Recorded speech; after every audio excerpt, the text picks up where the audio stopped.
The following is a production of DallasCowboys.com and the Dallas Cowboys Football Club. How about them Cowboys? Yeah! Go Cowboys! This is Talkin Cowboys. Streaming live from the Dallas Cowboys World Headquarters at the Star in Frisco. Pollard streaks in. Touchdown. Parsons has sacked it. Prescott keeps it, and he bangs it in for the touchdown. And now your hosts, Isaiah Stanback, Nick Harris, John Machota, and Kyle Yeomans. It's a Thursday edition of Talkin Cowboys presented by Black Rifle Coffee Company. We are live from the Star in Frisco and the SWBC Mortgage Studios as we continue to preview the Dallas Cowboys and the Buffalo Bills Sunday afternoon 3:25 kickoff as Central Time for Week 15. And we've got Nick Harris. We've got John Machota. I'm Kyle Yeomans with Chris Beam in the back. No Isaiah Stanback today.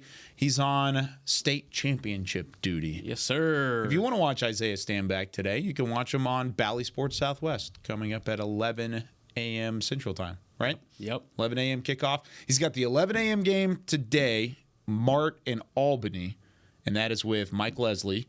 And then 7 p.m. tonight, Central Time, he's got the call with Craig Way. Who's the night game tonight? Gunter and El Matone Tidehaven. There you go. So for those of you fans of high school football, like Nick Harris. I was there last night. Yeah? Yeah. Dashed over there after the league meetings and got to see the 2A D1 game. It was beautiful. You're beautiful a sicko. I kind of. You went to you came here, you recorded the show, you went upstairs. No, you didn't go upstairs. I did go upstairs. Yeah, I mean for like a split second. Before you went to locker room availability. Yep. You were in locker room. Yep. Then you got on your horse, you went to the league meetings. Yeah. You went across town to Irving, were there for the league meetings, and then from there you went back to Arlington and was at AT&T Stadium last night? Yep. All in a day's work. And now you've got a sport coat on. This is what happens. I saw him grinding yesterday. We were hanging out for a little bit at those owners' meetings. Did you take one of those Black Rifle coffees in yesterday too? No, I didn't. I actually didn't have any coffee yesterday, so I was just running off vibes and John Machota's expertise. You know? Yeah, vibes in a dream. Did you make it over there to the league meetings too? I did. Yeah. Whenever it's usually there's like 3 days out there where you can potentially go. I only go for the final day because generally when everything wraps up, Roger Goodell will go talk in a conference room, and that's when all the other owners are leaving. And so if you've been to these a few times, they're at the same place. It's in Las Colinas. And when they're leaving, then that's usually when you can kind of grab him when he's coming out one of the side doors, which is good because all the other reporters are in Roger Goodell's press conference. So if you haven't been there before, then sometimes it's easy to lose track of, because you got to walk outside and kind of go around this other area where I don't know. You were standing there, Nick. It kind of feels like you're not supposed to be there type thing. It's a nice hotel. But, man, I'll tell you what. When Jerry sees you, he just always has something to talk about. And at no point did I feel like – we talked to him for over 20 minutes. At no point did I feel like he was like, all right, guys, I got to go. Like, he was – I don't know. And probably the team playing well is probably factored in too. But, he was down to talk for a while. And so when that happens, it makes it really worth it. Because, like I was telling Beam before the show started that – there's times like that where at the combine and things like that where you feel pretty good that you're going to get Jerry or Steven, but there are times every once in a while where you're waiting for 3-4 hours and then you don't get anything. And then it's just kind of like you feel like you got to explain this to your bosses of like, this is what no, we have to wait outside here. This is part of the job. This is what we do. So, and the other interesting part about it, you didn't see it as much yesterday, but at the combine is so few other owners talk. And so there is such a payoff if you cover the Cowboys. There's been at the competition committee meetings where Steven's at, it's usually the beginning of combine. There's other coaches, other front office people, no other reporters except for Cowboys reporters. And there's like 10 Cowboys reporters that are there because it's worth your while. We're all huddled around kind of on the laptop working while we're waiting. And then he pops up. He's there for 20 minutes. Yeah. And I've never done the league meetings grind, but like when you were talking about it, I was thinking combine. Oh, yeah. I was thinking the combine rotation of it all. With him having a bunch to say yesterday, though, does that lead into some news and notes? It does. It does. Is there indeed, I feel like there's a lot that to talk segue. about. This is a pros pro. I like right the talk. It is. I mean, between Sunday and yesterday, we have had 50 minutes of Jerry Jones access, 5-0. So there's a lot to talk about with Jerry Jones. Thanks, Jerry. I just want to start off with my biggest surprise about the league meetings before we do dive into the news and notes. The lunch was phenomenal. Oh my gosh! I almost picked up Whataburger. Before I came in, I was trying to think of a response for it. Yeah, me too. You should have picked up Whataburger. I should have picked up. It would have been Whataburger. better. It would have been, but I would have had to pay. Instead, I got free lunch here at the Las Colinas hotel. That's that we the were at. only reason you incredible. chose it over Whataburger. Yeah, it was the only reason. It was incredible. It was incredible Thank you, stuff. Did not Whataburger. expect that. Glad I didn't pick up food, but shout out Whataburger. I might tonight. Anyway, news and notes diving into what Jerry said yesterday during his 25 minutes of access while I freeze because I didn't bring a coat. We could start off with the Super Bowl was chosen for SoFi Stadium in 2027 yesterday. So that makes AT&T Stadium. It'll go at least 17 years without a Super Bowl since 2010. Jerry was asked about a lot of things, like, were you guys in the conversation? Did y'all put in a bid? And he was saying that there isn't really like a bid process anymore, but that people just kind of like stand up in the room and they move forward with candidates that see most fit, like what fit most criteria. Jerry said that sometimes the criteria that go along with it are just more than what we want to do. There was a time when you had to play some home games in some other countries to get a Super Bowl. We just decided to sit out that year.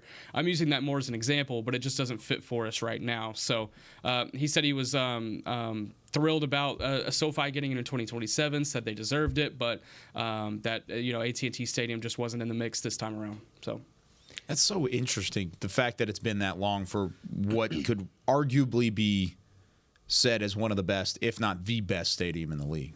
No question. That's how I feel. I mean, we were saying before the show, I feel like AT&T Stadium with the doors and roof open is the best stadium. I haven't been to Allegiant yet. People I know that have been there say that it's not better than AT&T. So that's the only other ones that I would put in the newer level with AT&T, SoFi, US Bank in Minneapolis, beautiful, and then obviously Allegiant where the Raiders play. And I'll tell you what, I'm just gonna read in between the lines of the 20 minutes around with Jerry, and I don't know if you noticed towards the end there when he was asked about the officiating, how he talked about how, now this is all going to come back to the stadium and the Super Bowl. Interesting. How when he talked about the officiating, how he mentioned replay has brought more eyeballs to the game and made it more interesting. Like they've been able to track that having instant replay has been actually good for the sport in terms of talking about it.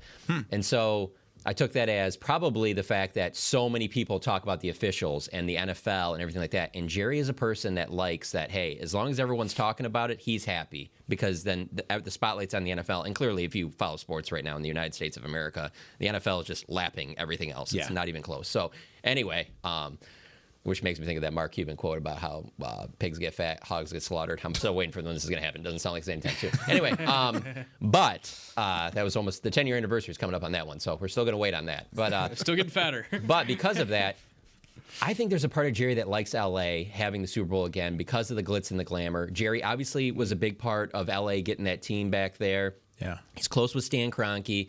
You know, if you've been out to that stadium, they have like the NFL Network headquarters are right across the street. They're really trying to build that into a hub. So I'm not saying that he's fine with not getting the Super Bowl, but I think that would be the one spot where he'd be like, this helps the brand. Everything, you know, they did a great job with it when it was they just had the Super Bowl 2022. So I do think there's a small part of Jerry that thinks like that of the bigger picture, as opposed to just like being angered that my stadium isn't getting one, I guess. Yeah, and I completely get that because Jerry was so instrumental in allowing SoFi to happen, right? I mean, he was a big partner in that whole planning process. At some point, it'll come back. At some point, AT&T Stadium is too much. You talk about in the limelight and in the middle of everything. The Cowboys brand, AT&T, it's always there. So it'll come back at some point. It's just shocking to me that it continues to get kicked down the line. That can continues to be kicked. And maybe the you talk about the way that SoFi did things great and LA is so reliable from a weather standpoint year round that maybe that plays a factor into it. And then the factor of 2010 and the ice and the snow and everything that happened in Dallas that year that was really out of control from a football standpoint. It was mostly just outside factors. Maybe that plays a factor into it too. But I still think if you do that 9 times out of 10 in Dallas at that time of year, it's not going to be what it was in 2010. You're going to find a different weather report than you'll see in that standing. So interesting to think about, and I think at some point the Super Bowl will come back.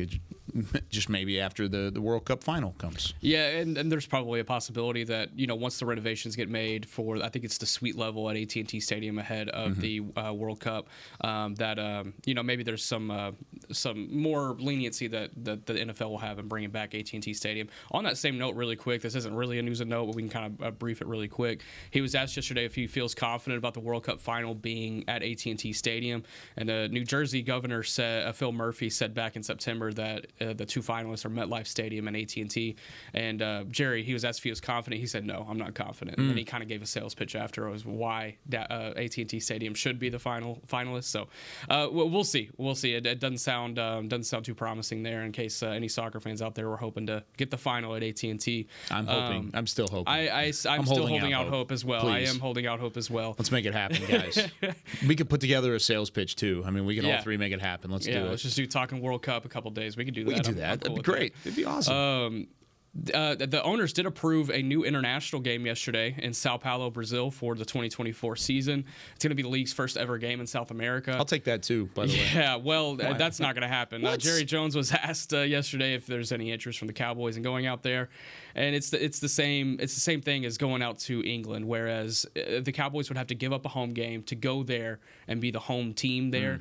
And he said, we have a lot of fans. It fits for a lot of clubs. It doesn't fit for the Cowboys as much. We have the highest attendance in the NFL, of course. When we don't have a game here, it makes a big difference. Now, he did say that there is one international destination that he would be willing to go to if the league were to push. Don't say it. And he said, when we aren't playing here, I want to be in Mexico City. I was going to guess it. I said, don't say it. Oh, okay. I thought you were saying, don't say the right one. Oh, no. Never mind. But I was going to say Mexico City. My bad. He said Mexico City is good and close. If I'm going international, I want to play there, mainly because of our fans and our following and the affinity that we get here back home in the United States from the Hispanic fan base. And then he mentioned later in the interview that Azteca, which is the big historic stadium in Mexico City, or Monterrey, where would be the two locations that he'd be willing to go play in Mexico. So if the Cowboys are going abroad, it's going to be in Mexico.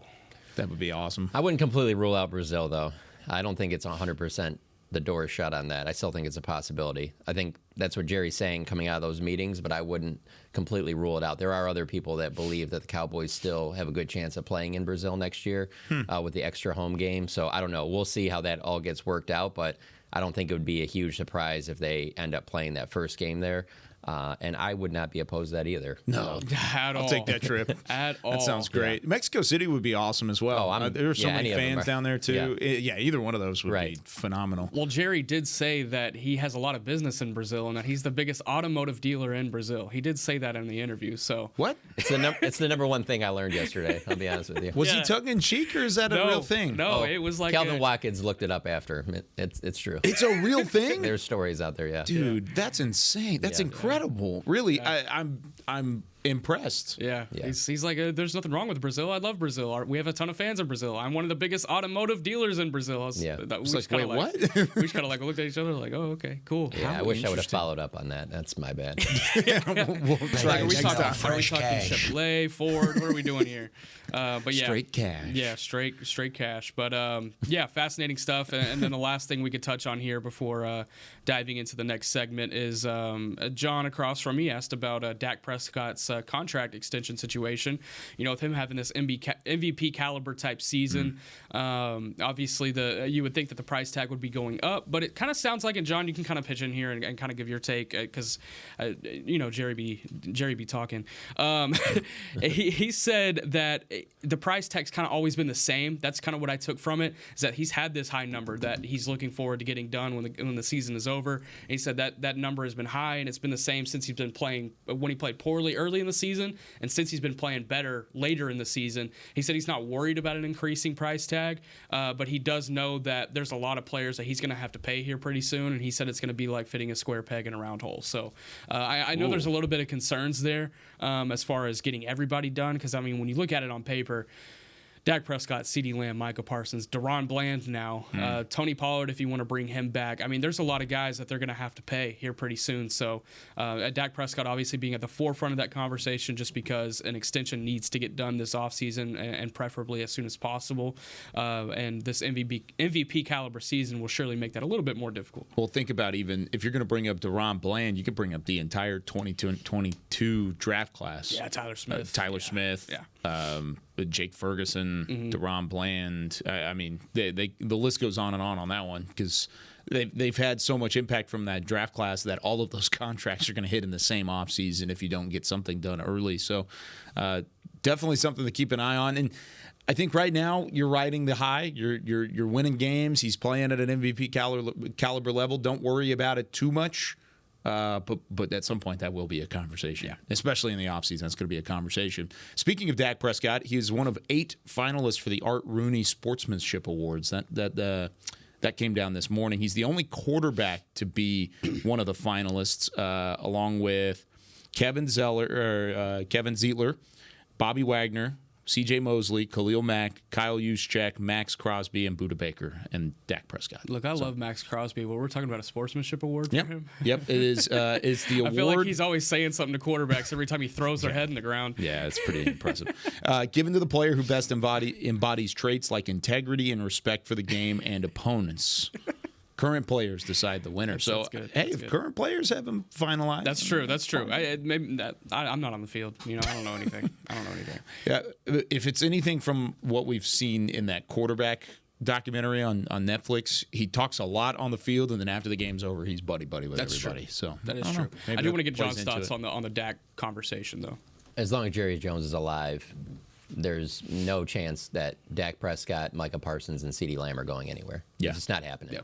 I think that they'll find ways to get all those other guys that you mentioned, but they're on the side. Like those three, that trio, that's what, when he had the follow-up. Oh, yeah, you asked it about CeeDee. Mm-hmm. That's the way I took his answer on that was that, yeah, we'll figure it out when it gets there. We want these guys obviously playing at this elite level because the goal is to win a Super Bowl, and our chances are significantly better to win a Super Bowl. These guys are playing at that level, and I totally get it. But Jerry loves stars, and you could potentially have the highest paid quarterback, highest paid defensive player, one of the highest paid wide receivers, and that might just be the cost of doing business, So it also makes you think, especially after the Ohtani deal, that if there wasn't a salary cap, we wouldn't even have to discuss this stuff. It would just be getting done, and we would just be reporting about how crazy the number is being given to Dak and Mike and CeeDee. I just do not see those three. Everything else, it's difficult for me to see them letting Deron Bland go or Tyler Smith, but that's on that next level. Those three, I just can't see them. I mean, just the way that they've all played. I mean, you're not going to move on from your franchise quarterback playing at an MVP level. Micah is doing numbers that haven't been seen since Reggie White. And CeeDee Lamb, every single season, keeps getting better and better. Jerry loves number one wide receivers. He's not letting CeeDee Lamb go.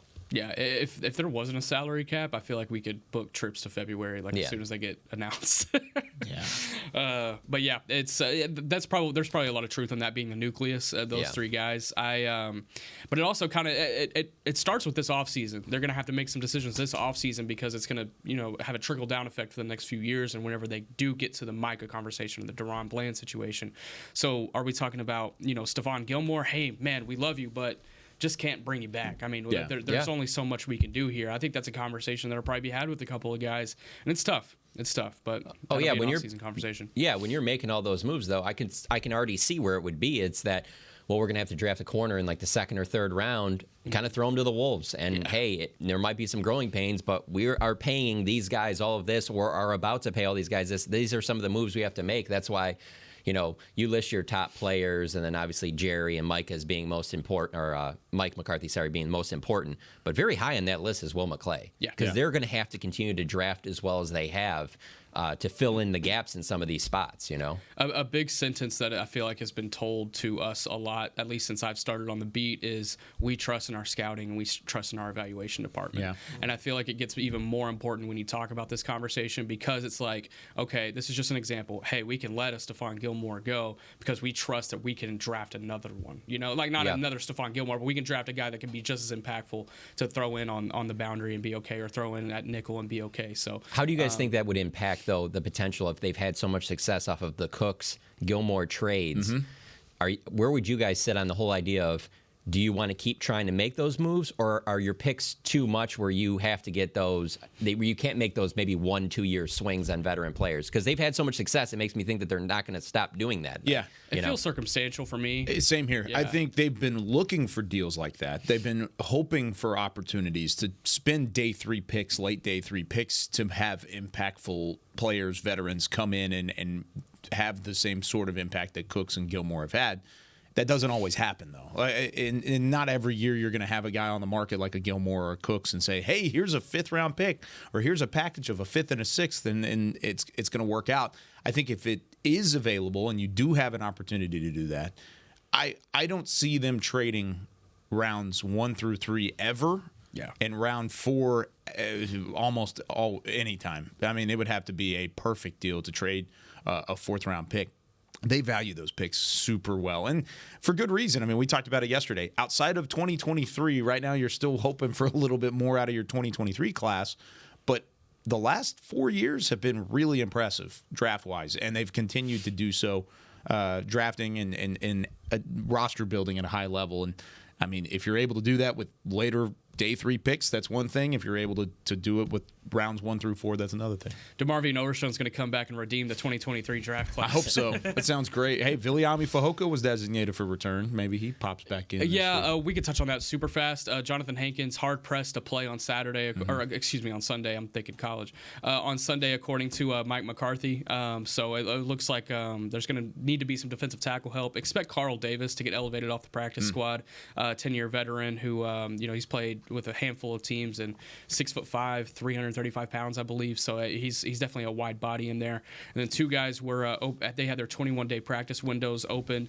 Defensive end Viliami Fehoko Jr., the 4th-round pick out of San Jose State. He hasn't played all season, but he has been on the 53-man when he wasn't on the IR. And then Billy Price, who's on the practice squad, he had his 21-day window opened as well. I don't foresee either of those guys being on the roster by the end of the season. I don't think either of them make the 53-man at some point. Wow. I just don't see room for them unless an injury happens between now and then. I don't see where they could fit in, but maybe I'm wrong. We'll see. Yeah. I mean, right now, Brandon Aubrey's carrying this rookie class. And he wasn't even a draft pick. And Hunter Lipke. That's true. Hey, he wasn't a draft pick either. He wasn't a draft pick either. That's a rookie. We got a text from the 432 before we go to break. He said he lives out in West Texas. He looked out his window this morning and pretty sure he saw Brandon Aubrey warming up, kicking toward AT&T Stadium. #weapon. Nice one, He's Phil. getting ready for the wind in Buffalo. He's out there. He's out west. He's trying to make it work. All right. When we come back, we don't have Isaiah Stanback today, but it's Next Man Up. It is our own rendition of quarterback vision, of QB vision. We're going to take a look and preview the Cowboys offense versus that Bills defense that's missing a couple of pieces. How much does that play a factor? When we come back with more Talking Cowboys. Todd thought it would be secure to jog in the cheetah savanna. Todd believed the big cat repellent he bought online was reliable. And now, Todd is trying to be faster than this cheetah that can run 80 miles per hour. But the good news is, Todd has AT&T 5G that is fast, reliable, and secure. And he learned the best thing to do is stop running and toss her the backpack with the beef stew. AT&T 5G. Fast, reliable, secure. It's not complicated. 5G requires compatible plan and device. 5G may not be available in your area. See att.com/5G for you for details. Black Rifle Coffee Company serves premium coffee to people who love America. When you drink Black Rifle coffee, you are directly supporting veterans, law enforcement, and first responders in your community. Black Rifle's expert roasters love coffee almost as much as Texas loves football, so it makes sense that America's Coffee partnered with America's team. Go online at blackriflecoffee.com and fuel up with the official coffee of the Dallas Cowboys.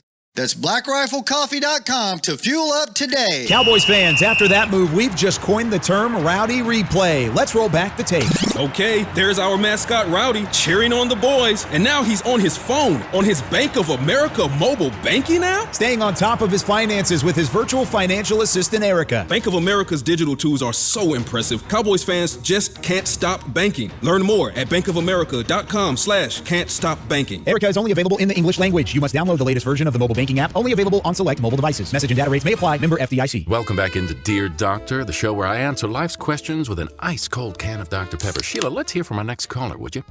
Dear Doctor, my friend supported me during a tough time. But what's the right gift that says, thanks for being a shoulder to cry on? Okay, this one's easy. I say give her a delicious Dr. Pepper. Nothing says, thanks, girl, better than a one-of-a-kind soda. Yes, any Dr. Pepper flavor will do. Now, just a reminder that I don't need to be a real doctor to know that Dr. Pepper is the one you deserve.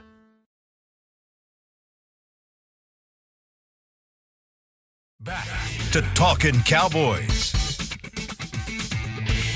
Back here on Talking Cowboys, this segment is brought to you by Quaker Oats, a super trusted superfood. Quaker Oats, the official oatmeal sponsor of the Dallas Cowboys. Back alongside, what was that? I wonder if Isaiah got him in this morning. I wonder if he did as well. I can turn to the left. Normally, I turn to the left and find Isaiah and ask, have you had your oats this morning? Did you get your oats in, John? I most certainly did not.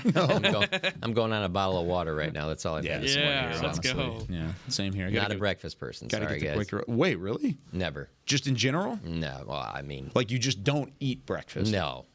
I'm never hungry in the morning. Do you like breakfast food? Yeah, it's fine. Okay. But it's not like the idea of eating this massive breakfast, like, you know, the whole like traditional, like whatever, toast, egg, sausage, all that, I would never. I can barely eat a granola bar in the morning. I'm not hungry at all. Interesting. My stomach typically takes a couple hours to get settled when I wake up too. So I'm kind of along the same line of thinking, but there have been some times where I hop out of bed and I'm like, where's the eggs? Let's go to work. Mine is mostly just because I don't like waking up in the morning early. I'm a night owl, so I'm usually up at 2 a.m. and not up at 7. So mine is like I just don't have time to eat breakfast normally, and then I'll go grab a bite to eat. I love breakfast food though. If Isaiah were in here, he would be flabbergasted. He would just be beside himself. Oh, we've talked about it before. Yeah. The most important meal of the day. We got to start our day, whatever. Okay, cool. All right. You need the energy. All right, Isaiah. I got energy. I'm fine. I don't really drink any coffee either or anything That's right. like that. So I don't feel like I need the energy in the morning. I guess I could always use it, but yeah, no, just not a breakfast person, not a notes person. Sorry, guys. You're just going off vibes every morning. Just going off vibes. And just vibes in a dream, I'm baby. living a dream life right Let's now. roll. Okay? All right, Dak Prescott has been living the dream lately. I mean, he's playing at an extremely high level. Dang. He continues to throw the rock around, take care of the football, lead his team to victory. This week against a team that's missing multiple pieces on that defense. We talked earlier in the year even about the Matt Milano and what he did in the first couple weeks of the year. He's out. He's on IR. The way that they lost Tre'Davious White early in the season to a torn Achilles back in week 4. I mean, there's multiple pieces out of that defense that was so highly vaulted early in the season that it looks like a completely different unit. But, Nick, whenever you look at this defense for the Buffalo Bills, they still have an opportunity. They still have talent, and they've been playing better football as of late, most notably what they did against Kansas City last week. Yeah, absolutely. They got guys on all three levels still. We could start up front on their defensive line. Ed Oliver, Houston product went to the University of Houston as well. He's been a guy in their defensive interior for the last, I guess, it's probably been like 4 or 5 seasons now. He's going to get after the passer. He's going to force some problems in the run game as well. And then when they have Von Miller, obviously he's really productive. But with what's going on with his legal situation, we'll kind of see as that settles out. But they got some guys up front that will make things difficult for this Dallas Cowboys offensive line. And the second level, you mentioned Matt Milano going out, and that's obviously a tough injury for them. But they've had a couple of guys step up, similar to how the Cowboys have in the linebacking core. You can look at Tyrell Dodson, undrafted free agent out of Texas A&M in the 2019 draft class. He was really productive at A&M, and it surprised me at that time when he went undrafted. But he's kind of undersized, so it makes sense. But he does a really good job of being able to cover the middle of the field. You know, Dallas loves to run a lot of things across the middle of the field. They're going to have to keep an eye on Dodson. That's going to be huge for Dak Prescott to be able to, see across the middle and be able to factor in with that timing. And then in the secondary, trading for Rasul Douglas during this season from Green Bay, it's paid dividends for them. He's been great. He's fit in with that secondary almost seamlessly. Done a great job on the boundary, just taking the best guy and being able to do what he can against him. And then Jordan Poyer, while he did not practice yesterday with a neck stinger, so that's definitely something to watch as the week goes on. Jordan Poyer at the safety position, also really talented in their secondary. There's going to be problems here, and especially when you factor in the weather, the fact that this team doesn't play up in Buffalo that often. I think this will be Dak Prescott's first time going up there. Yeah. So it's all going to be factored in, And we had asked Jerry yesterday, he's like, what do you have to prove in Buffalo tomorrow? He's like, nothing. We just need to go up there and find a way to win. Like, that's it. And it's as simple as that. And I think it's very true as well. If they go up there and win 3-2, that's an accomplishment. I'd take that. Yeah. The Bills ranked top 6 in scoring defense, takeaways, sacks, and quarterback hits in 2023. So even with those pieces unavailable, they're 6th in points per game allowed. They're tied for 3rd in takeaways with 23. They have 42 sacks, which is tied for 3rd in the NFL, and 87 quarterback hits, which is 4th. So it's impressive the way that they've had to fill in. The one thing that whenever I looked at this defense, and I watched a little bit of film on them yesterday, mostly that Kansas City game, they allow a lot of opportunity, especially out of the slot, which in my opinion is CeeDee Lamb. I mean, just circle CD, circle the opportunity he has. He's continued to put up massive numbers. They've allowed 8 passing touchdowns and a 105 passer rating versus the slot, according to Next Gen Stats this year. That's the 4th most in the league in terms of passing touchdowns out of the slot and the 4th highest passer rating out of the slot this year. So whenever I'm looking at a matchup here in the way that they play a lot of nickel. They don't play a whole lot of base. If they're playing that nickel, they're playing out of the slot, they're not very good there. And I think the Cowboys, especially if they don't have the safety help from Jordan Poyer over the top, that's an opportunity for a big day for 88 and what he can continue to build. Yeah, and it's not only 88. That's the good thing about this receiving 88, core. It could be 3. I was about to say that anybody in this 18, receiving core can play knows, out of the slot 13. except for Michael Gallup. Yeah. I feel like Michael Gallup's the only one you can't really put in the slot, and he can be just as effective. But you look at Brandon Cooks, you look at Kevontae Turpin, you look at CeeDee Lamb, obviously. Jalen Tolbert even as well has had some success out of the slot this year. All those guys could do some things. And even Jake Ferguson, he's been lining up in the slot, lining up out wide more as the season goes on. So, yeah, look for all those guys to get involved, in my opinion. But CD, that's definitely suspect number 1. Yeah, when I look at this team, I look at a team that you could possibly run on. I know that the Chiefs really didn't have a big day there. This is a rushing defense. They give up 114 a game, 115, somewhere in that neighborhood. And one of the other reasons I'm bringing that up is just because of what I saw against the Eagles, who were a run defense that shut down the Cowboys earlier in the season. And I just saw a little bit of momentum coming from the Cowboys offense there in the run game in there, both Pollard and Dowdle. So I'm interested to see how that carries over, especially because there is just a small part of me that is just still like, I understand I can read a weather report, but there's a part of me that just like, there's always a chance when you get there that's like, yeah, it's not as good at whether it be wind, whatever, that maybe it might lean a little bit more onto the running game. So that's the one thing I think of when I think of looking at this defense. The other thing is, though, and just to be completely honest, and I think I might have said it on the show earlier this week, like I picked the Bills to win the Super Bowl. I still think this is a really good team. Yes. You know, you look at 7-6 next to their name, and I think a lot of people will be like, oh, well, this team isn't very good. But if you break down and just look at their schedule this year and what they've done, there's nobody like handily beating them. No. Like there's not one game where every single one of their losses have been by single possession. Right. 6 points to the Jets, 5 points to the Jags, 4 points to the Patriots. That's a bad loss, but 4 points to the Patriots, 6 points to the Bengals, 2 points to the Broncos in a wild ending that they should have won, and then they had too many men on the field, and then they had the re-kick, and then the Eagles beat them by 3. That's it. All of them have been less, not even a touchdown. That they haven't lost by more than 6 points. Yeah, and I look at like some of their losses, even like the 2 in overtime. I look at that one against Philly where it took that wild kick right before to force to even get to that point. And Josh Allen to me is somebody that I would be concerned for in a big game. And this will be a big game to him, and the way he plays at home. So there's just parts of it where I look at this, I look at the whole thing with the defense obviously included, and I'm just like, this is not a game that anybody can sleep on. And I thought it was interesting how Jerry said at the end of that answer when he was asked about Buffalo, how he said it's comparable to the challenge of beating the Eagles the week before. And I think that there's some people that might listen to that and go, yeah, this is just Jerry trying to play it up. Remember, he said before the Eagles game that he was nervous on that Friday interview right before, said it'd take a Herculean effort to be able to beat them. But I agree with Jerry in there. He said, in terms of quality of the team and being on the road, about the same kind of chips are on the line in this game. And so, I agree. And I say the whole thing about me having them as a Super Bowl pick because I understand that some people might think, well, you're just overrating them. I think this is a very good Bills team, seriously. Like, still, I don't look at that record and go, oh, yeah, this is just like a 7-6 NFC team, If anything, they've played down to competition. Yeah. Because they've lost to the Jets, the Patriots, the Broncos. Whenever the Broncos hadn't necessarily figured things out yet, they hadn't played well against the lower teams in the division. I mean, they beat the Dolphins by 28. I mean, that was at home in October. They've beaten teams like the Kansas City Chiefs now.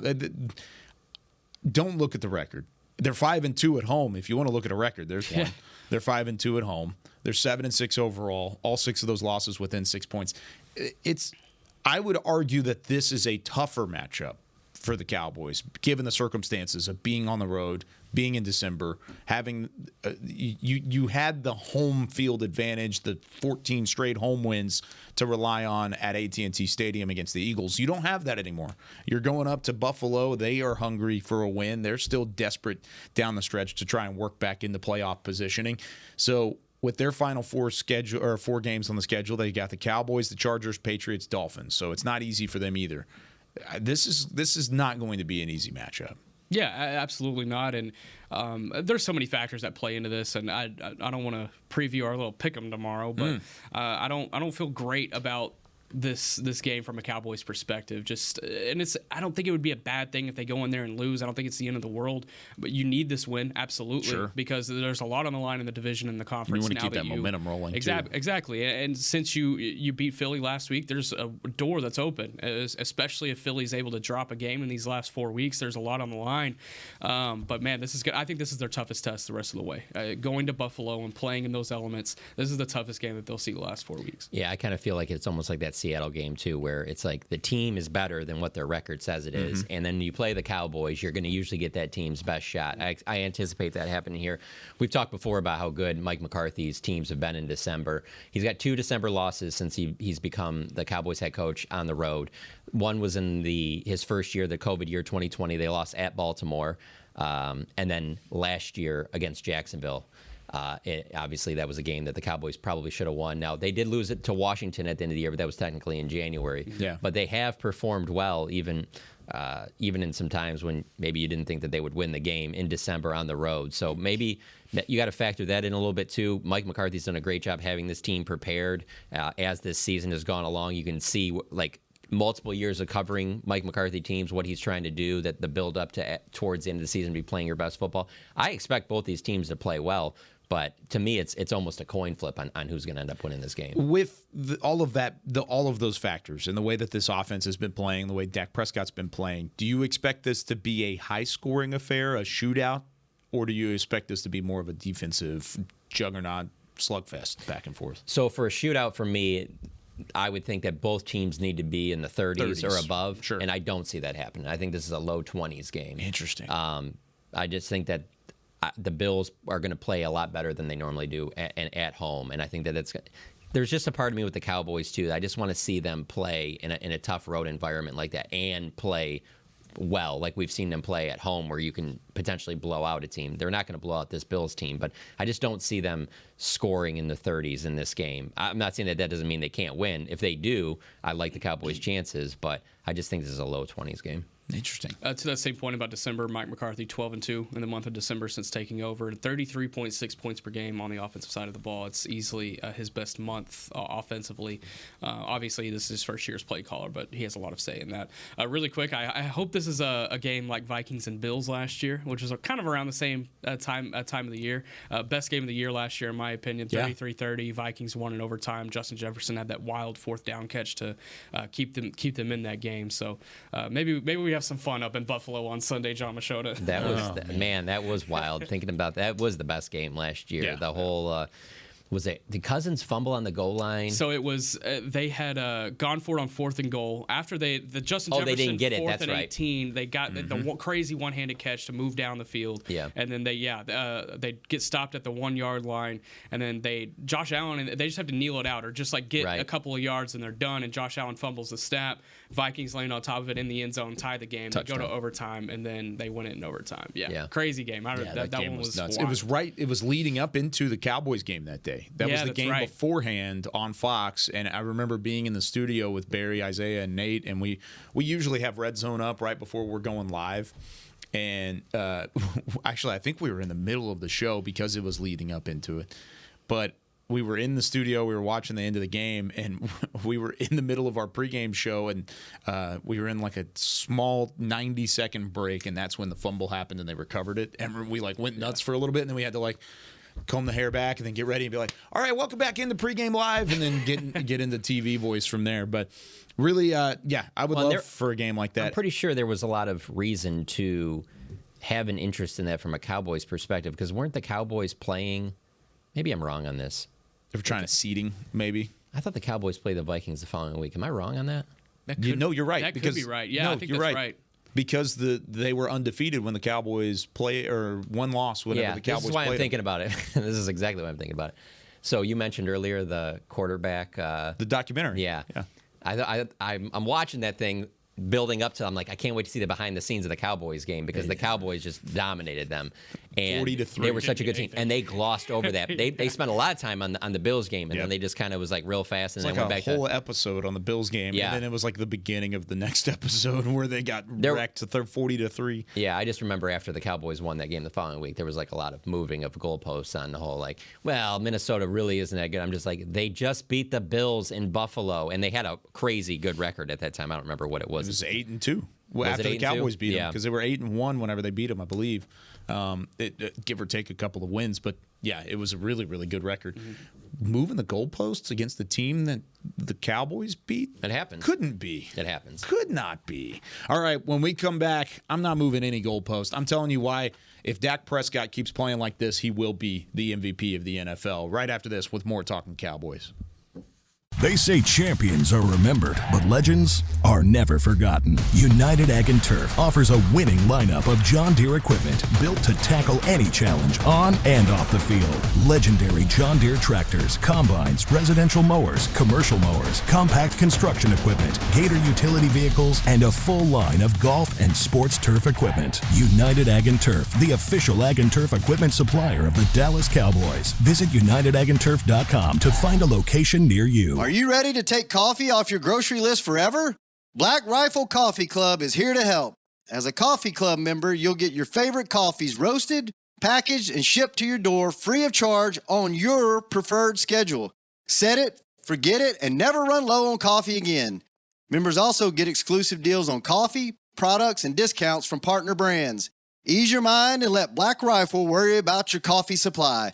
Go to blackriflecoffee.com to join the coffee club today. It's the official men's skincare brand of the Dallas Cowboys, Jack Black. And right now, Cowboys fans can get 15% off their $75 order. Plus, because every deal needs a playmaker, your order will include a free 5-piece skincare set and free shipping. The Jack Black Playmaker is 4 of Jack's favorites and a full-sized intense therapy lip balm. Make a play for the playmaker at getjackblack.com/Cowboys with the code CowboysVIP. That's getjackblack.com/Cowboys with the code CowboysVIP. Todd thought it would be secure to jog in the cheetah savanna.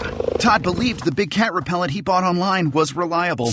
And now, Todd is trying to be faster than this cheetah that can run 80 miles per hour. But the good news is, Todd has AT&T 5G that is fast, reliable, and secure. And he learned the best thing to do is stop running and toss her the backpack with the beef stew. AT&T 5G. Fast, reliable, secure. It's not complicated. 5G requires compatible plan and device. 5G may not be available in your area. See att.com/5G for you for details. Back to Talkin' Cowboys.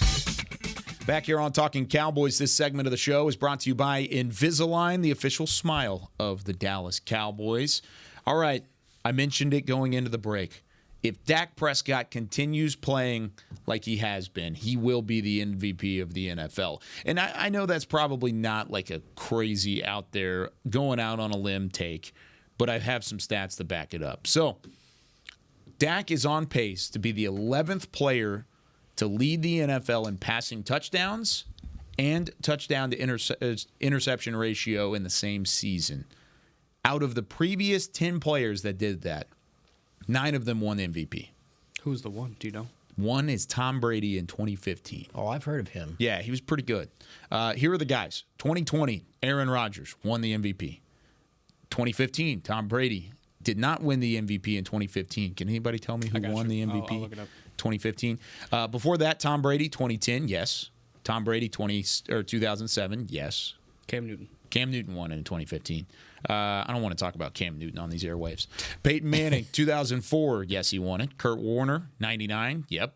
Brett Favre, 96, yep. Steve Young in 94 and 92, absolutely. And then John Brody in 1970, and he did win it in 1970. I just think it's going to be hard for him if they don't win the division. I feel like even if he continues to play lights out and they just barely missed the division. Yeah, I just feel like it's become one of those awards that it goes to the quarterback of the top team. And I think it'll come down. If they don't win the division, I think it comes down to Hurts and Purdy for MVP.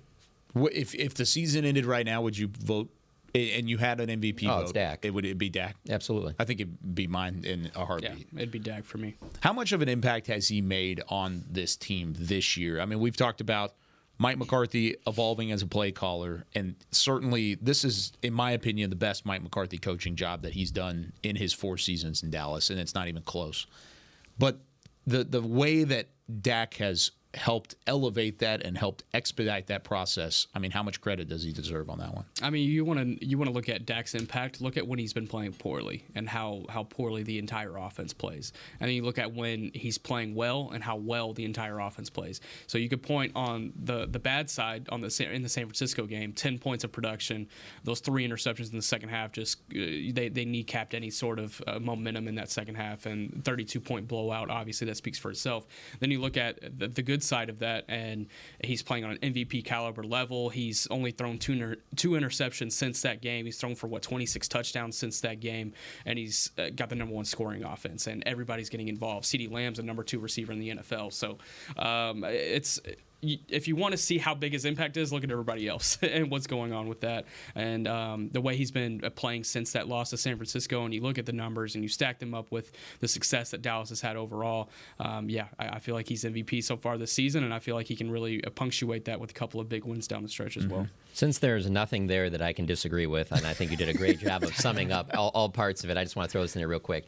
So my full-time job is I work at The Athletic, and one of our NFL writers is Mike Sando. And before the season starts, and then during the season, he does a thing called QB Tiers, where he reaches out to people throughout the league.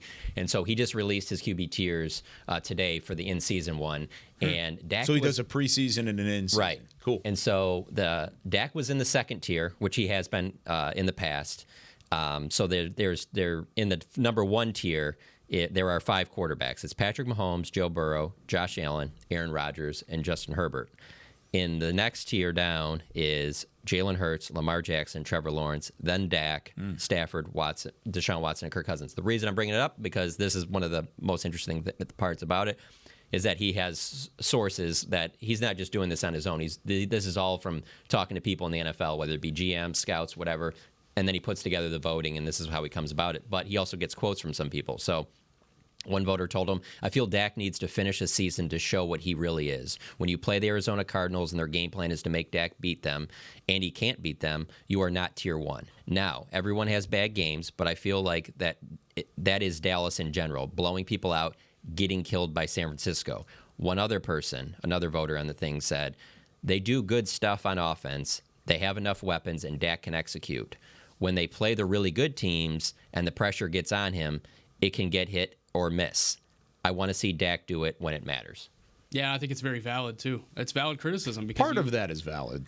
Part of it. I think it's valid as far as finishing. It's the one thing that has been the notch in Dak Prescott's armor so far in his career is that the fact that he can't get past a divisional round. So until he can do that, I don't think he can be in tier 1 either. I think that's Can you name valid. the 5 quarterbacks again? The top ones. I'll say this: Justin Herbert does not belong in tier 1. Yeah. I'll say that Because Justin Herbert hasn't finished anything. Josh Allen hasn't gone to a Super Bowl, so let's not crown him. The only thing I could say, he has gone to a championship game. Again, this isn't like just talking to media members. These are people in the NFL. Sure. So there's a part of me that thinks that I could see people in the NFL thinking that Herbert's in a bad situation.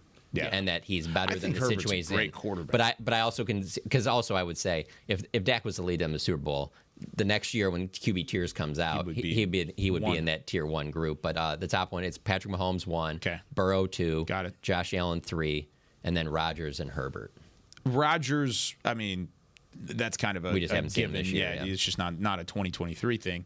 I have no issue with the top 3, by the way. I'm fine with Mahomes, Burrow, and Allen. Yeah, Even as bad as Allen's been this year, if you're telling me I got to start a team right now, I got the third pick and he's there, he's probably who I'm taking. I agree with you. In 27 years old, he's going to be playing at a high level, I believe, for a decade plus. I'm a Josh Allen fan. I've always liked him. I liked him coming out of the draft. I liked him in Wyoming. I've always been impressed with him. But based off of the reasoning from that one quote specifically, when he's saying teams game plan to stop them and you can't beat them and you lose to these good teams and you lose to these bad teams. And I mean, whenever you don't play well, the offense doesn't play well, that sort of thing.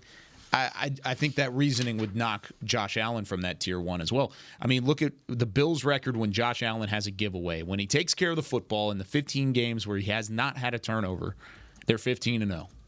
They've never lost whenever Josh Allen has 0 giveaways. In the 30 games where he has only 1 giveaway, Josh Allen is 21-9, so a much better record than you could have had. But whenever he has more than 2 giveaways in those 17 games, he's 8-9. So, I mean, that's a key for this Dallas defense. Force a couple takeaways, force a couple giveaways, Absolutely.